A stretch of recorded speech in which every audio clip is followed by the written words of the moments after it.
Mesdames, Messieurs, bonsoir. Le 20h, voici les titres. Territorialisation du programme Réunion avec les 72 heures des pôles emploi-entrepreneuriat. À l'étape de Guédiawaye, des centaines de demandeurs d'emploi, de formation et de financement sont enrôlés pour bénéficier d'un accompagnement. À Kolda, plus de 45 000 ménages vulnérables reçoivent un appui financier de plus de 3 milliards de francs CFA, ce à travers les opérations de transfert monétaire exceptionnel, des opérations lancées dans la région par le ministre de l'Équité sociale et territoriale. Et ce soir, nous irons à Tomba à la rencontre de Mamadou Fall, jeune couturier sourd-muet aux doigts de fée. À 22 ans, il a ouvert son atelier où il reçoit une clientèle admirative. Son handicap et sa force, un reportage à suivre. Le Sénégal en quart de finale de la CAN féminine, c'est une première. Les Lions ont battu le Burkina Faso cet après-midi, score 1-0, deuxième victoire en autant de sorties. Bienvenue à tous. Le Conseil des sages musulmans magnifie le vivre ensemble au Sénégal. C'est ce qu'a affirmé le secrétaire général de cette organisation internationale dont l'objectif est de promouvoir la paix dans le monde. Reçu par le chef de l'État cet après-midi, la délégation compte s'inspirer de cet exemple de cohésion et sollicite le président Macky Sall pour une collaboration à l'échelle africaine. Voici le docteur Mohamed Abdessalam, le secrétaire général du Conseil des sages musulmans à sa sortie d'audience. J'ai été très honoré d'être reçu par Monsieur le Président de la République. C'est une première pour moi de venir ici au Sénégal pour rendre visite en tant que secrétaire général du Conseil musulman des sages, qui a son siège à Abu Dhabi, dont l'objectif est de consolider la paix ici en Afrique, mais également partout dans le monde, mais également combattre l'extrémisme violent, la haine, mais également de donner les bons exemples dans le Sénégal de la paix, de la cohabitation et de la tolérance. Quand je suis arrivé au Sénégal, j'ai trouvé qu'il y a beaucoup de confrères, beaucoup d'écoles de pensée, mais tout le monde vit dans la parfaite cohésion, fraternité. Et c'est exactement la fraternité humaine dont nous avons parlé aujourd'hui. J'ai été très impressionné par le Sénégal, mais également par Monsieur le Président, à travers sa confiance en notre travail nous, en tant que Conseil des sages. Et nous aspirons à une collaboration meilleure avec le Sénégal, avec l'Union africaine, dirigée par le Sénégal. C'était le docteur Mohamed Abdessalam, le secrétaire général du Conseil des sages musulmans, reçu cet après-midi par le chef de l'État. Après Pékin, Keur Massar et Dakar, Guédiawaye reçoit les 72 heures des pôles emploi-entrepreneuriat. Il s'agit de territorialiser le programme Réunion pour répondre de manière active et efficace aux besoins en emploi, en formation et financement des jeunes et des femmes. Par cette démarche, des milliers de jeunes sont directement ciblés et pris en charge. Amadou Diallo et Damsila. Une vision doublée d'une ambition concrète. Réunion prend une autre tournure, celle de se rapprocher le plus près possible des jeunes et des femmes. L'objectif, ce n'est pas de donner de l'information, l'objectif, c'est d'être factuel, c'est d'être concret, c'est de donner une bonne formation, un financement ou un contrat de travail à durée déterminée. Cela se fera à travers le pôle coordonné par le préfet du département. Donc, à l'issue des 48 heures, demain dans l'après-midi, le préfet du département tiendra une rencontre avec l'ensemble des acteurs, les élus, les jeunes, les femmes et les structures qui sont dans le pôle pour valider définitivement les bons de formation, de financement ou de contrats de travail qui seront validés pendant ces 72 heures. Puis nous avons fait près de 2900 jeunes qui ont bénéficié de financement de formation. À Keur Massar, nous en avions 4000 et quelques. À Pékin, à Dakar, la semaine dernière, on avait plus de 6000 jeunes qui ont bénéficié de financement et de formation. On espère faire plus ici à Guédiawaye, mais tout dépendra de l'engouement, de l'engagement des jeunes de Guédiawaye, à qui je lance un appel de venir s'inscrire dans le pôle, parce que c'est une réalité, c'est du concret. Il est 11h passées sur l'esplanade de la mairie de Wakhinane Nimzatt. Ici, presque tous les services du ministère de l'Emploi sont représentés. Dans une stratégie avancée qui nous permet de nous approcher davantage des populations, le ministère entier est là aujourd'hui et nous sommes là pour accompagner l'insertion des jeunes. Voilà, en fait, globalement, c'est ça. Et les financements, parce qu'il n'y a pas seulement les financements, il n'y a pas seulement l'insertion, mais aussi il y a les bons de formation qui sont là et c'est destiné aux jeunes. Les jeunes et les femmes ont tenu, malgré la chaleur, à répondre à l'appel de Xëyu Ndaw ñi. Je veux bénéficier d'un financement. Je suis un marchand ambulant.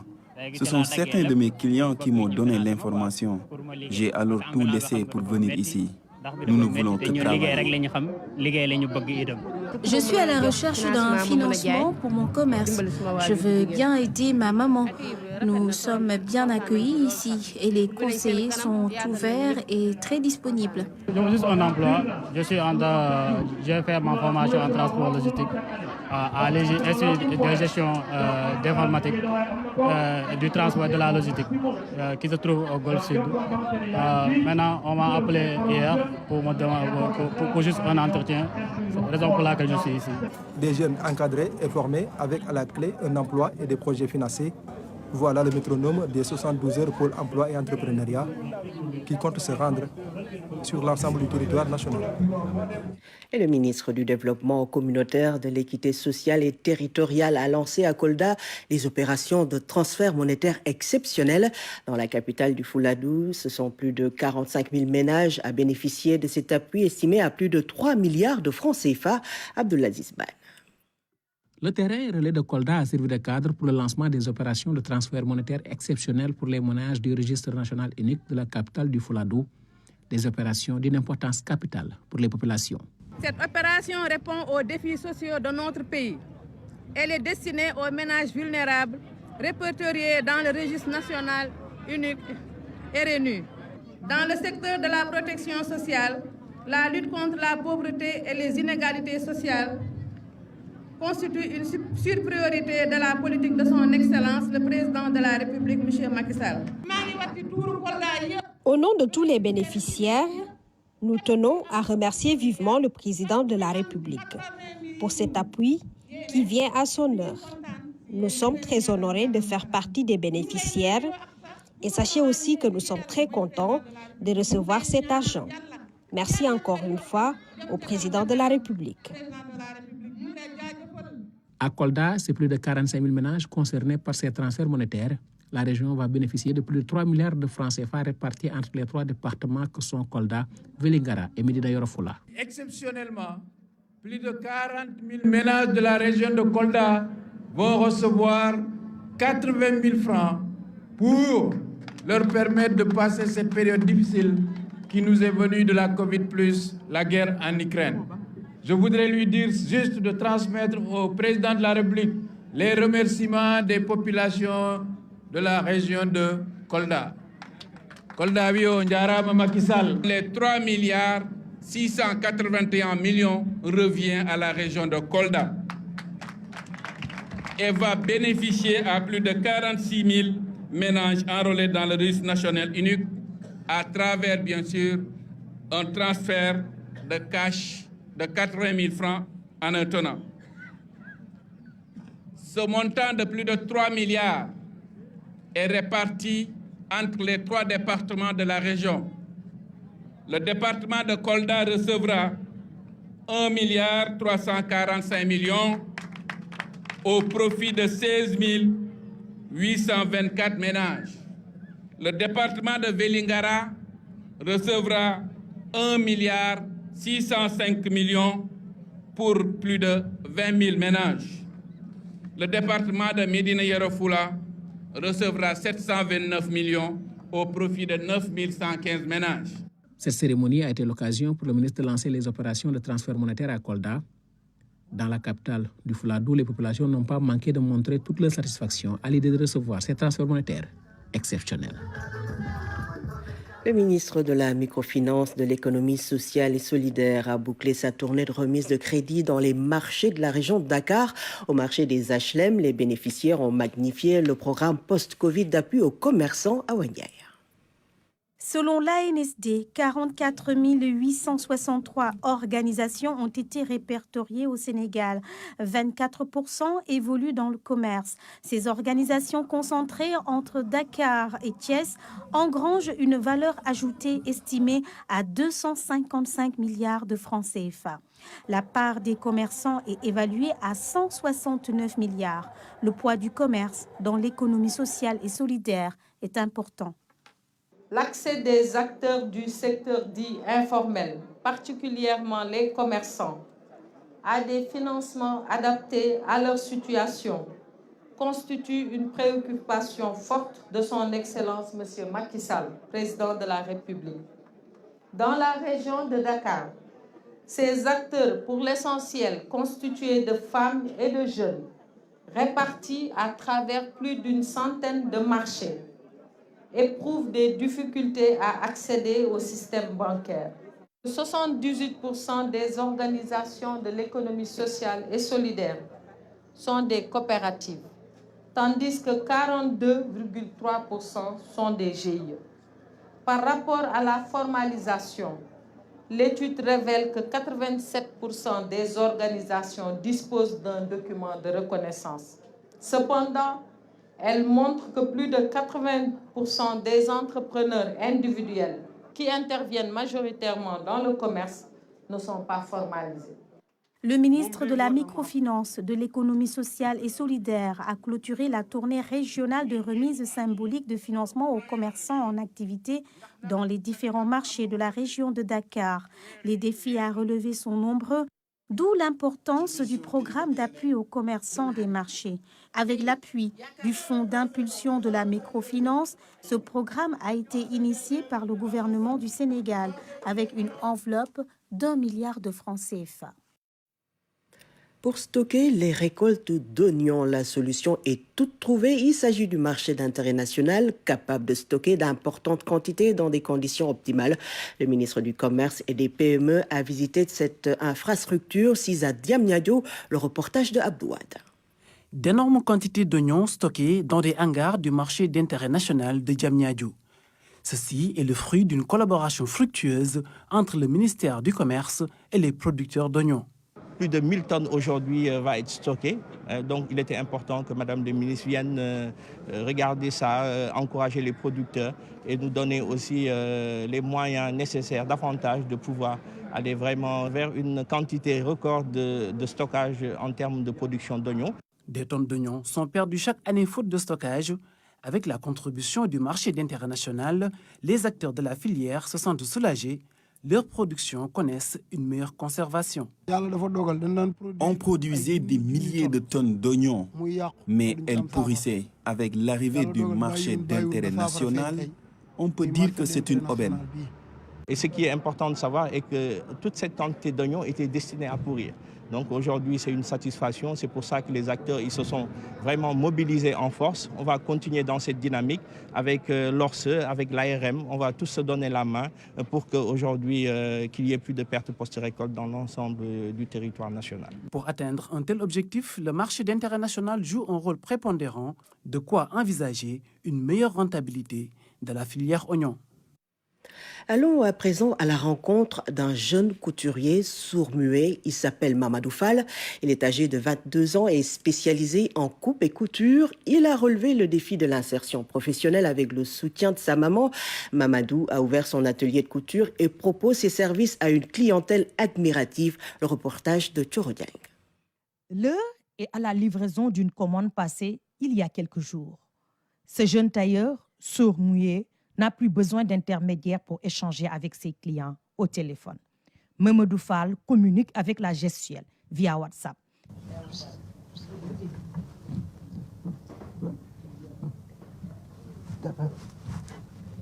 Cet appel vidéo lui permet de présenter le modèle à la cliente. C'était bizarre pour moi la première fois que je l'ai vu avec un téléphone portable. Pour le tester, je lui ai envoyé un message texto. Il a répondu automatiquement. Depuis lors, on communique via WhatsApp. Né en 2000, Mamadou a fait l'école coranique, a décroché son CFE, à défaut de faire le cycle moyen et secondaire. il a subi une formation professionnelle en coupe couture. Je l'ai envoyé pour la première fois chez un menuisier. Ce dernier a refusé de le prendre en charge. Finalement, son oncle l'a amené chez Mbaïkan, à Fass Barigo, c'est à Kaolack, où il a décroché son diplôme de tailleur. Malgré son jeune âge et son handicap, Mamadou récuse la mendicité. Je me rappelle un jour, un voisin était venu me remettre un poulet, un abaya et des chaussures. Pour lui, ce jour-là, il était dans tous ses états. Si j'ai décidé de subir une formation professionnelle, c'est pour ne jamais tendre la main. Alors, maman, arrête. Issu d'une fratrie de 5 enfants, il a perdu son père à l'âge de 14 ans. Il a l'obligation de prendre en charge sa petite sœur, qui joue souvent le rôle de sa secrétaire. Je l'apprécie. C'est un modèle et une référence pour moi. D'ailleurs, je veux suivre ses pas pour réussir et aider ma mère. Réussir dans la vie, Après avoir relevé le défi de l'insertion professionnelle, Mamadou a un nouveau challenge, acquérir du matériel de dernière génération afin de booster sa clientèle. Mamadou Fall qui fait de son handicap une force, chapeau. De l'électricité pour tous partout au Sénégal, la Banque mondiale appuie notre pays à hauteur de 90 milliards de francs CFA à travers le projet d'amélioration de l'accès à l'électricité au Sénégal. Le lancement des activités du PADAES a eu lieu au ministère du Pétrole et des Énergies. Anaïs Nyanyamane. Cette cérémonie marque le démarrage officiel des activités du projet d'amélioration de l'accès à l'électricité au Sénégal. Le PADAES est financé par la Banque mondiale à hauteur de 150 millions de dollars, soit 90 milliards de francs CFA. Le projet s'inscrit dans le cadre de l'accès universel à l'électricité. Sa durée est de 5 ans. Cet ambitieux projet de 150 millions de dollars permettra de raccorder 200 000 ménages, dont 40 000 identifiés comme vulnérables, 800 infrastructures publiques essentielles, que sont les postes de santé et les écoles, ainsi que 700 petites et moyennes entreprises. Le projet permettra également de contribuer à lever une barrière majeure au raccordement des ménages. Les statistiques de 2020 ont révélé un taux d'électrification national de 76% et un taux d'électrification rurale de 55%. La réalisation de ce PADAES donc va permettre d'atteindre environ 1,6 million de bénéficiaires directs grâce au raccordement de 200 000 ménages au réseau, donc dont les 40 000 ménages que M. Nian vient de nous présenter, qui bénéficieront d'installations intérieures et de raccordements gratuits. Donc, un raccordement périurbain et rural et qui va permettre donc la résilience des ménages à faible revenu. En outre, environ 700 petites et moyennes entreprises et 200 écoles et services publics, dont 600 établissements de santé bénéficieront de ce service d'électricité avec cet important projet.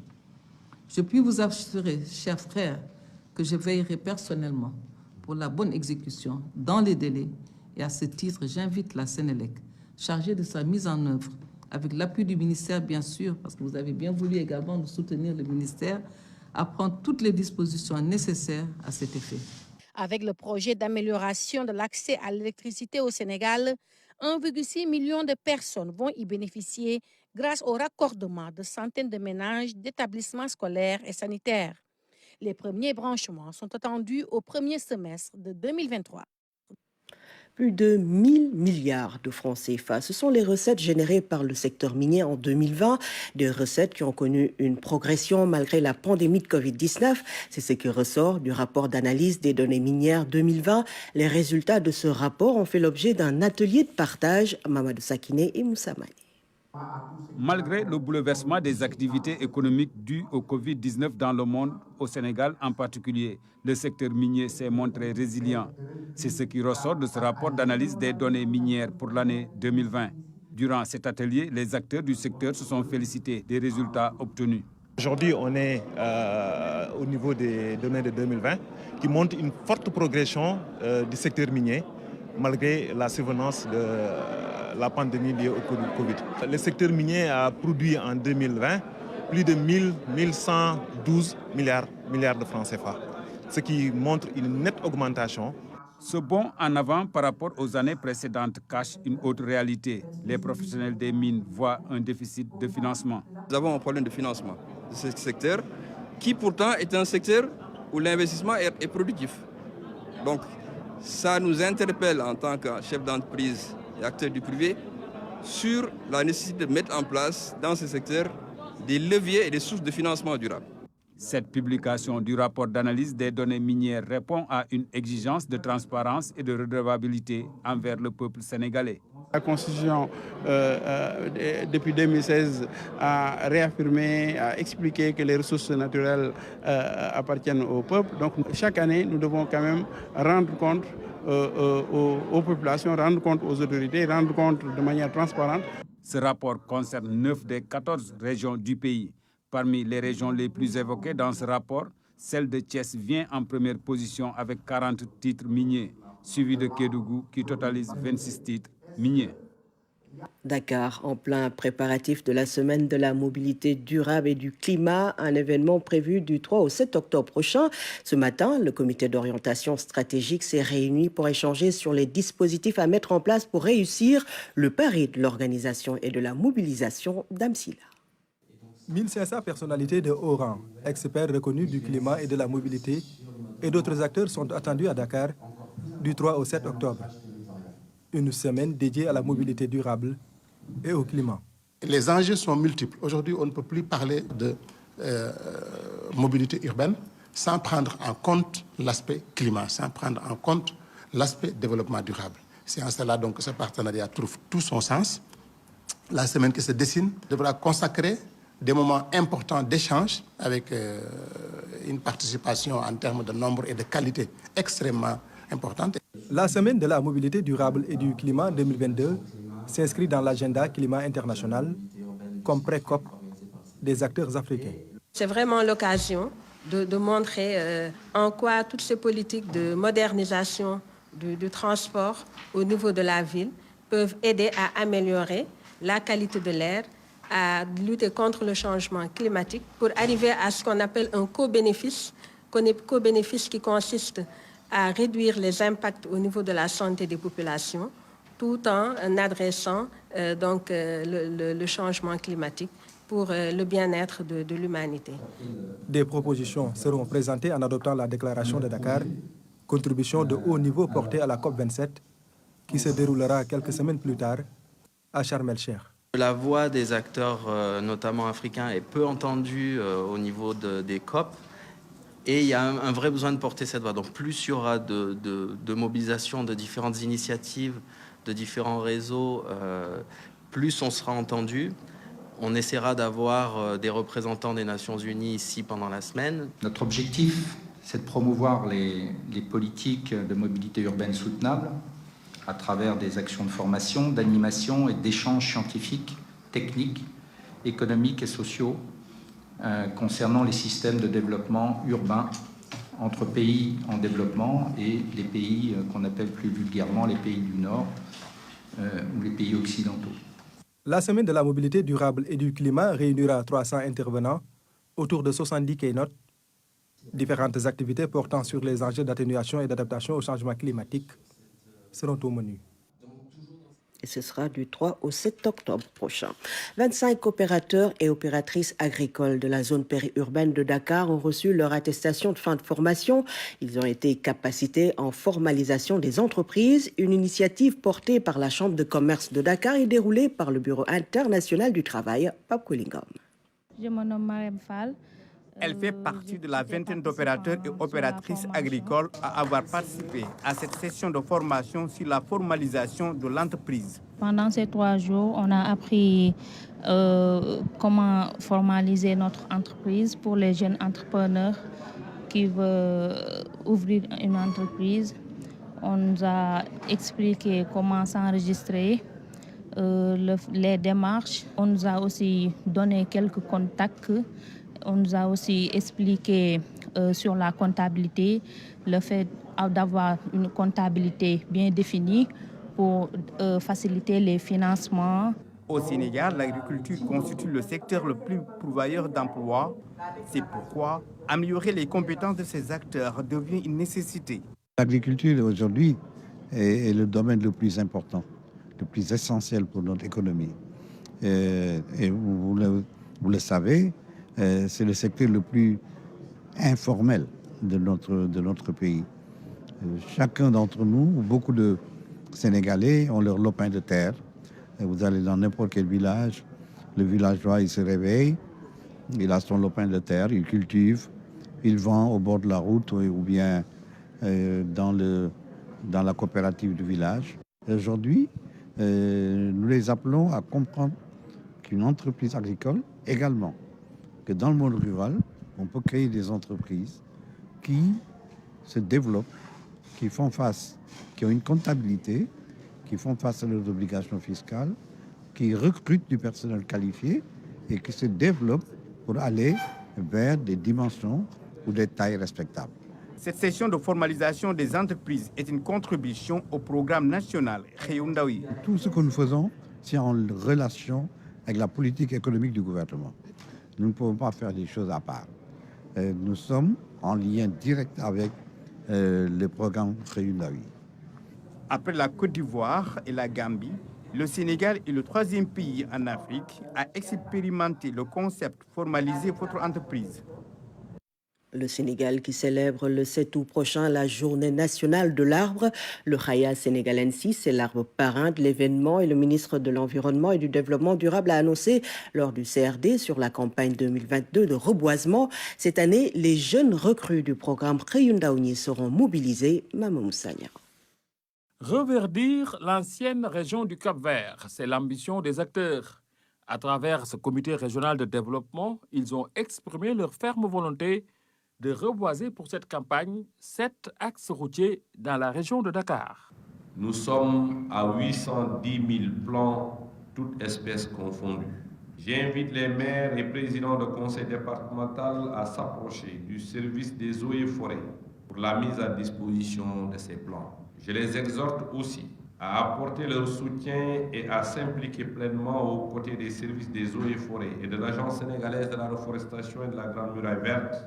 Plus de 1 100 000 plants ont été reboisés l'année dernière, malgré les contraintes liées au Covid qui a réduit les déplacements. 2022 doit combler le gap. Ainsi, c'est l'année de tous les défis. Uniquement pour la région de Dakar, à 6 mois de production, nous sommes à 810 000 plants, toutes espèces confondues. La participation de tous les acteurs et la synergie des interventions seront au rendez-vous, j'en suis certain. Cette année, les jeunes sont fortement impliqués à travers le programme Xëyu-Ndaw yi. Ils sont plus de 1500 dans la région. Des jeunes relevant de la direction des eaux et forêts, chasse et conservation des sols, des jeunes relevant de l'Agence sénégalaise de la reforestation et de la Grande Muraille Verte et d'autres relevant de la direction de l'environnement et des établissements classés. Le Khaya sénégalensis, très connu à Thiès, est choisi cette année dans le cadre de la journée de l'arbre prévue le 7 août prochain, a annoncé le ministre de l'Environnement. Nous avons aujourd'hui au niveau de la pépinière de Mbao suffisamment de Khaya sénégalensis. Aujourd'hui, nous avons réussi à avoir une quantité importante au niveau de la forêt, plus de 5000. Abdou Karim Sall a invité les populations à oser rêver qu'il est possible de restaurer les forêts de Dakar pour permettre à la région de retrouver son surnom d'autrefois, le Cap-Vert. Des acteurs de la finance publique et privée ont été décorés dans les ordres nationaux, une distinction qui consacre une vie professionnelle remarquable. Abdou Wade et Mama Moussagna reviennent sur la cérémonie de remise des décorations en reportage. Une salve d'applaudissements accompagne la décoration du secrétaire général de la LONASE, l'autorité nationale sénégalaise. Mamadou Gueye est élevé au grade de chevalier de l'ordre national du Lion. Beaucoup de joie, beaucoup de plaisir. Ça m'a fait un baume au cœur quand j'ai reçu cette distinction de la part du ministre au nom du président de la République. Au total, ils sont 380 à recevoir les honneurs de la République. La cérémonie de remise de décoration des acteurs de la finance était l'occasion pour le ministre Abdoulaye Daouda Diallo de rendre hommage aux heureux élus. Chers récipiendaires, la décoration que vous allez recevoir fièrement ce jour sanctionne positivement une vie professionnelle irréprochable adossée sur un engagement patriotique sans faille, le culte de l'excellence dans le travail, un sens aigu des responsabilités sans oublier les sacrifices consentis dans vos carrières respectives. Décernée aux agents actifs ou à la retraite du secteur public et privé, la distinction sanctionne l'aboutissement d'une belle carrière au service de la nation. Pour moi, cette décoration vient valider des années de carrière dans la fonction publique au service de l'État du Sénégal. Et c'est une satisfaction morale aujourd'hui de voir tout ce travail récompensé. Tout fonctionnaire aujourd'hui rêve d'avoir cette satisfaction, cette reconnaissance de la nation, du travail quotidien qu'il accomplit avec toute l'abnégation et tout le dévouement. Nous avons fait 37 ans de carrière à CBAO. Nous en avons vécu les périodes de gloire comme les périodes difficiles. C'est un sentiment de fierté et de reconnaissance à l'égard de cette institution, à l'égard du ministère des tutelles, un sentiment de remerciement au président de la République qui a bien voulu nous décerner cette médaille. Cette initiative vise également à encourager les plus jeunes à cultiver l'excellence. Je me sens particulièrement honoré et vraiment je voudrais peut-être à l'endroit des plus jeunes de faire preuve de persévérance parce qu'il faudrait attendre tout cela. À l'égard des jeunes qui ont opté pour ce métier, nous leur demandons de faire preuve de beaucoup de patience puisque la patience finit toujours par donner ses résultats.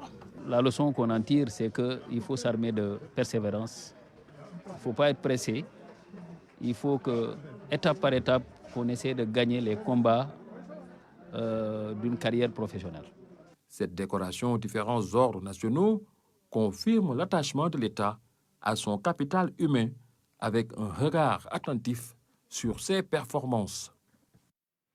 L'agence de presse sénégalaise avait invité les professionnels des médias à réfléchir sur le rôle du journaliste face aux défis sécuritaires. Une rencontre tenue à Kaffrine pour permettre aux journalistes d'appréhender les enjeux sécuritaires, notamment en cette veille d'élection. Le compte-rendu de Claire Diop. L'édition 2022 du séminaire annuel de l'agence de presse sénégalaise a eu lieu à Kaffrine, au cœur du Ndoukoumane. Cette année, le thème choisi est « Responsabilité du journaliste face aux défis sécuritaires ». Dans ce contexte préélectoral, l'enjeu est majeur. Nous comptons sensibiliser les journalistes sur leur rôle de responsabilité face aux défis sécuritaires, que ce soit durant des échéances ou au-delà, parce que la sécurité est une question de tous les jours.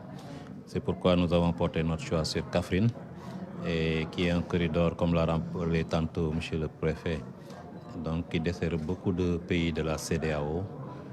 Et je pense que c'est un élément de stabilité extrêmement important. Le séminaire a permis d'aborder plusieurs questions, à savoir l'ampleur de l'insécurité au Sénégal, ses origines, ses sources probables, mais aussi le rôle du journaliste, sa responsabilité face à la communauté. Le journaliste est donc face à sa responsabilité, face à ces défis sécuritaires. Comment parvenir à concilier la liberté d'expression, donc à l'impératif de préserver la sécurité publique, la sécurité nationale. Donc c'est une œuvre nationale et nous sommes engagés dans cette œuvre-là avec les pouvoirs publics, avec les forces de défense et de sécurité, avec l'administration et avec les plus hautes autorités. Parce que le journalisme n'est pas un champ où tout se dit et tout s'écrit. Je pense qu'il faut faire preuve de responsabilité. Le journaliste est un élément de la communauté avant tout. Et il doit préserver la paix et la stabilité au sein de la communauté. La question de l'insécurité est devenue fondamentale en Afrique de l'Ouest. Cette formation va permettre à ces journalistes de mieux comprendre et prendre en charge attentes et exigences des forces de défense et de sécurité, mais aussi du public. La sécurité est au-dessus de tout. Il s'agit de voir comment concilier la nécessité de préservation de la sécurité, voire la stabilité, à celui de la diffusion d'une bonne information, d'une information de qualité. Permettre aux forces de défense et de sécurité de faire leur travail, mais en même temps permettre aux journalistes de faire les leurs. On se rend compte aujourd'hui qu'avec l'insécurité qui se trouve dans le Sahel, que les États ont des problèmes par rapport à la mise en œuvre des politiques publiques. On ne peut pas avoir de paix, on ne peut pas avoir de développement, on ne peut pas mettre en place une quelconque politique publique dans un environnement où il n'y a pas de sécurité. Les participants, des journalistes de l'APS venus de plusieurs régions du Sénégal. Il s'agit pour ces acteurs de bien cerner les questions de sécurité, aussi les ressorts de l'insécurité et mieux prendre en compte sa prévention pour pouvoir maintenir une paix sociale durable. L'État du Sénégal, résolument engagé à promouvoir les disciplines scientifiques et technologiques à l'école. Le ministre de l'Éducation l'a affirmé lors de la cérémonie de remise de prix aux élèves du lycée scientifique d'excellence de Diourbel. Mamadou Talla a aussi offert un important lot d'équipements scolaires à cet établissement. Reportage Badesek et Massambatian. Après une année scolaire de dur labeur sanctionnée par des résultats satisfaisants avec une moyenne annuelle de 15 sur 20 par classe et 19 prix lors du concours général 2022, la récompense était méritée ici au lycée scientifique d'excellence de Diourbel. Au niveau des résultats externes, pour ne citer que le concours général sénégalais 2022, nous avons eu 9 distinctions en première, 10 en terminale, soit un total de 19. Nos résultats au bac pour la session 2021 se présentent comme suit. 100% au bac avec 18 mentions très bien, 29 mentions bien, 12 mentions assez bien, soit un total de 59 mentions sur un effectif de 60. J'ai pris des engagements qui sont traduits hier par la livraison ici de 200 matelas, 400 couvertures, 100 ventilateurs, 8 climatiseurs, des armoires frigo, salle informatique, un autre pour l'infirmerie, une dotation de médicaments de premiers soins, plus de 400 cartons de produits d'hygiène. 4 millions de francs ont été mis à disposition pour améliorer la restauration des élèves et 12 Lifebox disponibles pour assurer une bonne connectivité. Ils sont au total 144 récipiendaires à être récompensés devant les autorités et leurs parents. Une manière pour l'administration de susciter une saine émulation chez les élèves. C'est un réel honneur de pouvoir figurer parmi les élèves distingués en cette journée d'excellence du lycée scientifique d'excellence de Diourbel. J'ai eu le 3e prix de sciences de la vie et de la terre, le 1er prix de français, le 2e prix de philosophie, le 1er prix d'anglais, le 3e prix d'espagnol, le 3e prix d'histoire et géographie. Pour cette année, j'ai eu le 1er prix de mathématiques, le 2e prix de sciences physiques, le 1er prix de sciences de la vie et de la terre, le 3e prix d'histoire et de géographie, le 1er prix d'anglais, le 1er prix aussi d'éducation physique et sportive et le 3e prix de philosophie. Et pour le concours général, j'ai eu le 1er accès de mathématiques et le 2e prix d'histoire. La 5e édition de la journée d'excellence est placée sous le thème « Se préparer aux innovations technoscientifiques, une exigence du monde de l'avenir ». Un choix qui répond aux orientations du ministère de l'Éducation nationale. Nous avons retenu d'offrir un ordinateur portable à chaque élève ayant obtenu 16 sur 20 de moyenne. À cela s'ajoutent 100 cartables, des ouvrages scientifiques, des fournitures, le tout d'une valeur de 11 500 000. Aujourd'hui, nous travaillons à systématiser le numérique éducatif à tous les niveaux pour pallier le déficit en manuel, augmenter le temps d'apprentissage et faciliter l'encadrement rapproché. Je citerai à titre d'exemple l'initiative Apprendre à la maison, qui avait permis d'assurer la continuité pédagogique lors de la pandémie. Le CIMEN, qui a développé des plateformes numériques de gestion et de pilotage pédagogique comme Green et Planet. Le PROME, vous l'avez cité, qui développe le téléenseignement, qui fédère toutes les initiatives dans le secteur du numérique éducatif. Le ministre de l'Éducation nationale a annoncé plusieurs mesures d'accompagnement pour le lycée d'excellence de Diourbel. La journée d'excellence a été une occasion pour les élèves de l'établissement de présenter au public leur premier robot fabriqué par le club scientifique de l'établissement. Nécrologie, Tierno Abdourahmane Ba, père de notre confrère Bachir Ba, en pèlerinage au lieu saint de l'islam, est parti à jamais. Un homme d'une dimension spirituelle incommensurable, un soufi au vrai sens du terme, un guide dans la taïra et dans la Faïdatul Ibrahima, Khalif de Maulana Cheikh Ibrahima Niass dans la capitale du Sud. Tierno, comme l'appelaient ses nombreux disciples, était le guide de son temps. Paix à son âme. La RTS, à travers son directeur général, présente ses condoléances à toute sa famille, notamment à notre confrère Bachir Ba, notre envoyé spécial à la Mecque. Sport à présent, les Lionnes accèdent en quart de finale pour la première fois, quart de finale de la CAN féminine. Elles ont battu le Burkina Faso, score 1-0 avec 6 points plus 3. Les protégés de Mamoussa Cissé se classent première du groupe A. El Hadj Thierno Dramé. Elles y sont. Pour la première fois de leur histoire, les Lionnes du foot se qualifient en quart de finale de la CAN féminine. Une victoire étriquée contre le Burkina Faso, mais qui a tardé à se dessiner. C'est à la 80e minute sur un contre que Absatou Diallo provoque un penalty. L'arbitre désigne le point de penalty avant d'être rappelé par la VAR. Après de longues minutes de consultation, elle maintient sa décision. Penalty transformé par Korkafal. Grâce à ce but, les Lionnes remportent la partie contre une équipe du Burkina Faso tenace et qui a mis beaucoup d'impact. Le Sénégal, avec 6 points, se qualifie donc en quart de finale pour sa deuxième participation, signant au passage sa deuxième victoire. Prochain adversaire, le Maroc, pays organisateur, avec pour objectif de finir première du groupe A et continuer la marche vers le sommet.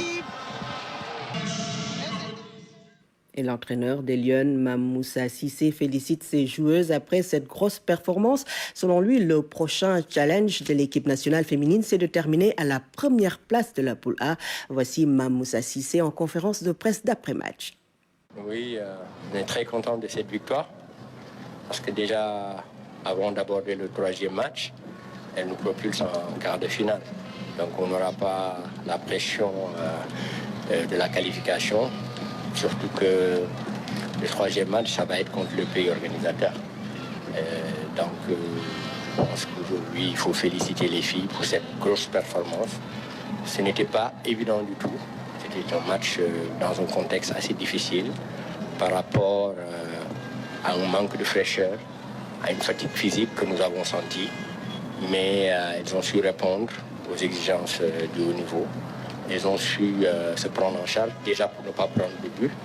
Et en deuxième période, nous avons apporté un peu de fraîcheur dans l'équipe. Nous avons apporté des changements en attaque. Et cela nous a permis d'avoir ce penalty et ce but. Donc, félicitations. Mais comme je le disais, le travail continue. Il y a encore un match à jouer ce vendredi. On va se concentrer sur ce match-là pour bien finir les matchs de poule. Et le prochain challenge, c'est de terminer premier de cette poule. C'était l'entraîneur des Lionnes, Mamoussa Cissé, après la qualification du Sénégal en quart de finale de la CAN féminine. Ainsi prend fin ce journal. Merci de l'avoir suivi. L'information continue sur nos plateformes digitales. Je vous souhaite une excellente soirée.